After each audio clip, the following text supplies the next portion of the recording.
So we'll start today's messages with two books I picked up. This is Spirit Clan's Native Wisdom for Personal Power and Guidance by David Carson. Okay, and we got the Owl Clan.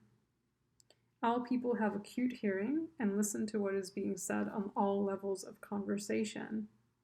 They teach us to listen. There are many sage elders in this clan, elders who know everything there is to know about everything.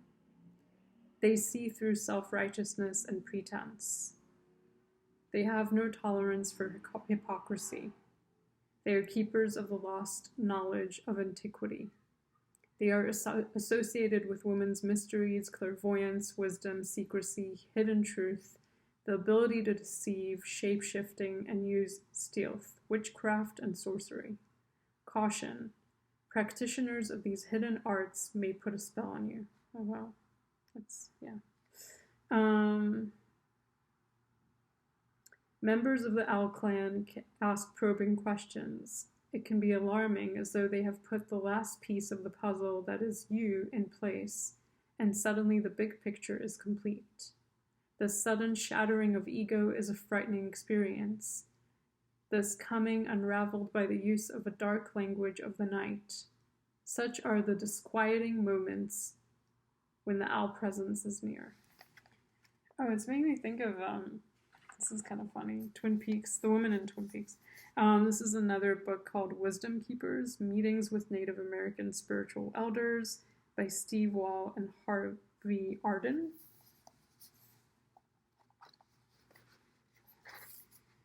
Okay.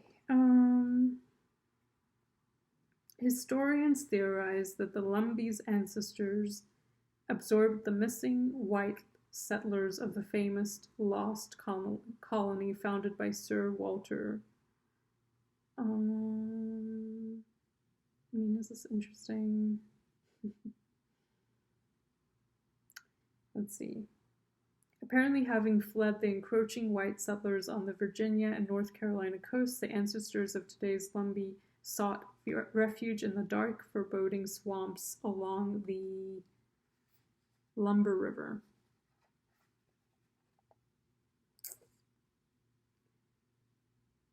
My grandmother passed the healing power on to me from her deathbed in 1917, he tells us. She said this ability was a gift that had been given to our family for 400 years. She told me, "You will be the last one with the gift in our family. There will never be another one. You'll finish out the 400 years."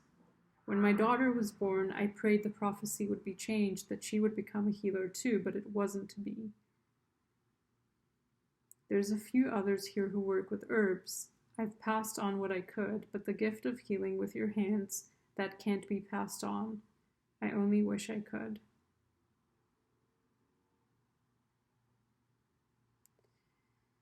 There's nothing happens to a person that can't be cured if you get what it takes to do it. We come out of the earth, and there's something in the earth to cure everything. In the old days, before my time, it took only a single herb to cure a person. Now it takes a combination. Trouble is, you can't find most of the herbs and roots around here anymore. All those farm chemicals have killed them off. You've got to go up in the hills to find them, and I'm getting too old for that. Everything I know I learned by listening and watching. Okay, that's what we needed. So I was waiting for some kind of message. Listening. Nowadays, people learn out of books instead. Doctors study what man has learned. I pray to understand what man has forgotten. I pray to understand what man has forgotten. Well, okay, I'm going to stop here, but it's interesting. The listening is something that came up twice, and something about healing with the hands, being able to heal, that we all have this ability. Well, not that we all have the ability, but we all can heal. Okay. Fast communication coming through. fast developments. Unconscious is right underneath there with the moon. You're being called upon to look within, to explore the realms of self. This is the epic unwritten. It is now time. Movement, number 11. Patiently waiting in absolute stillness, safely held in the love of the divine. Allow the key to come forward in its own time. Yeah, so the key is like an important thing. That happened to me like a couple months ago where the key became really important. And I was like, what's this key? And then it came up in several readings I was watching. I need to stop using these cards. They look terrible. But yeah, there's a key that helps unlock aspect from within you so you could do this healing journey from within, exploring the realms of self. Allow it to come in its own time. If there's a sense of wanting to be somewhere else, let that go and look and see all that is around you. This is the time to gather yourself for the journey ahead as yet unrevealed. Awareness, number 10. So that's 10 and then 11. So we have this progression here of getting awareness and then moving towards a deepening, right? Towards like this hermit process of going within. So temperance, this is the healing journey. I guess sometimes it gets like overdone when people just keep using the word healing in tarot readings. It's like, okay, I get it, but what is healing? So this is alchemy. This is a process of transforming your psyche, grounding it into like an earth form. So maybe engaging in some kind of healing arts, like movement, some kind of movement therapy, some kind of healing art. This is also a process of blending and combining your inner divine masculine and your inner divine feminine. I think it's about proper action, finding proper action. So you first have to kind of work on your inside before you can find how to act based on where it is that you reach, the new level, the new height that you reach. And with the temperance, she always has like, well, not in this card, but she has 1 foot on the earth and 1 foot in the water. And there's duality there. The card is all about duality. She's also like pouring a jug of water downward, but the bottom jug, there's 2 jugs, right? There's a top and bottom. The bottom one is also pouring upward. Maybe through movement, maybe it's some kind of metaphysical way of doing it, but possibly through movement. I mean, the cards aren't animated, right? They're just, yeah, this is a funny conversation. Okay, 10 of Cups, you get to that emotional fulfillment. You reach that peak emotionally when you do the work.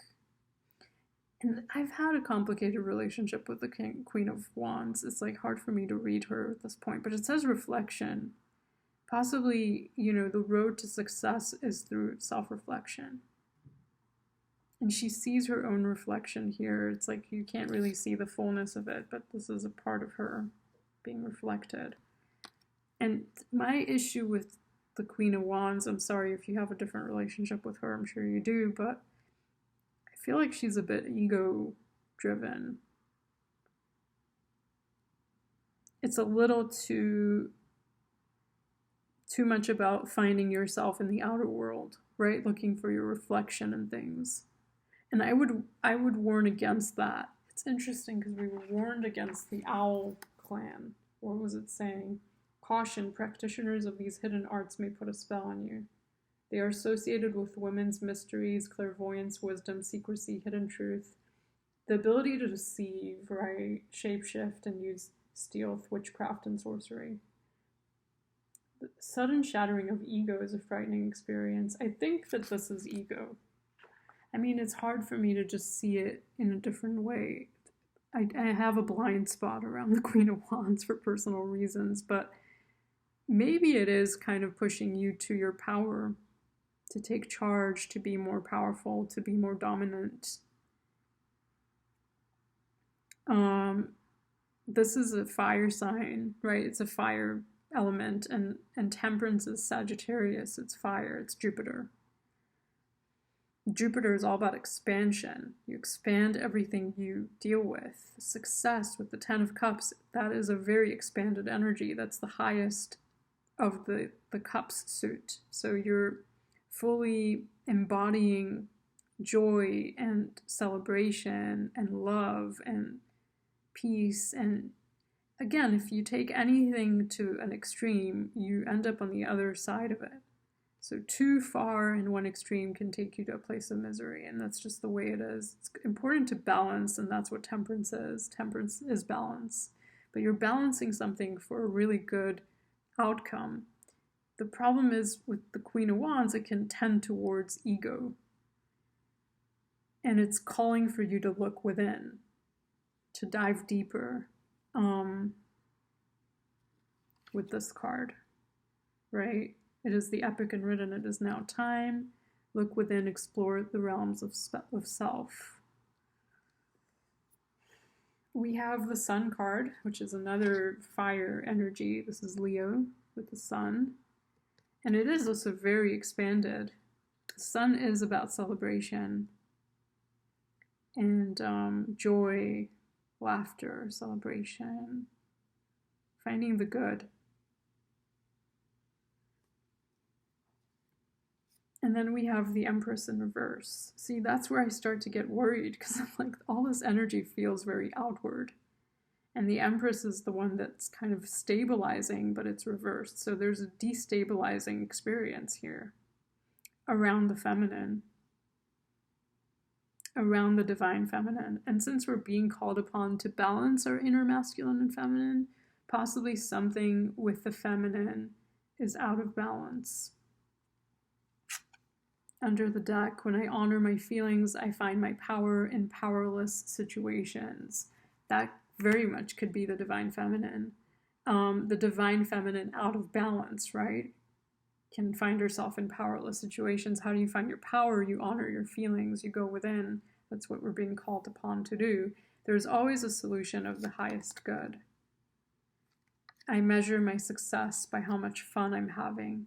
So again, success, ego, right? The ego with the Queen of Wands. You don't want to measure your success through ego. Through like, oh my God, I have all these followers. I have all this. I don't know, however it is that people get too caught up in their ego, in their reflection, and what they look like, and what people think of them, and how much money they've generated, and their kind of external reality that's based on numbers of money and appreciation and likes and all kinds of nonsense that we often need, right, in order to survive. But to get too caught up in it, it's like you lose the juice. You lose the juice that keeps you alive. And the juice would be having fun. The juice would be the Ten of Cups. It would be enjoying the experience. Yes, you are working. Yes, you are providing for your family or for yourself. Yes, you are going through life, and it's hidden meanings and struggles and beauty and grief and sadness and sorrow and heartbreak and all of it. But you find the joy through fun. You find the success through fun, right? You define your success through enjoyment, through the Ten of Cups, which is all about emotional fulfillment. It's not the Ten of Coins, which is about material fulfillment. It's the cups. So it's less about, I have an amazing car and an amazing house and an amazing closet of clothes and all this jewelry and all this equipment. It's more about, today I had a really meaningful conversation, or today I had this wonderful moment with a child in my life, or today I took my dog for a walk and I was so happy to be connecting with my dog again, or to find these little moments of pleasure. So whatever it is for you, that's kind of how I'm reading it. My main concern is the ego and the Empress in reverse. If we want that Empress to be upright, we need to work on our self-esteem, our self-worth. That came up in the last reading. It did.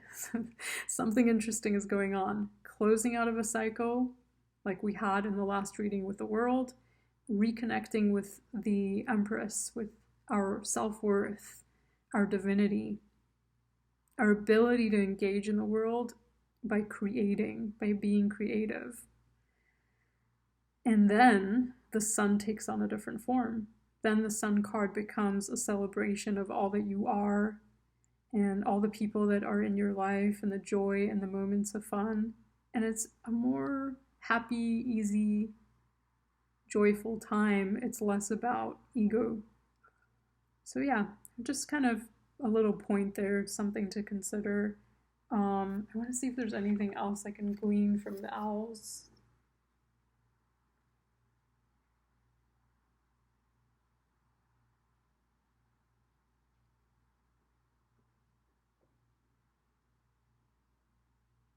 I mean, some people are going to have an easier time with not being ego driven, but we all have it in us. And sometimes ego is also necessary, like I said, to survive. But you don't need to get attached. That's the thing. You don't need to get attached to these types of thoughts that have to do with material success and what people think of you and glamour and glitz and beauty and all this nonsense. So I hope you enjoyed the message, and I will see you in the next one.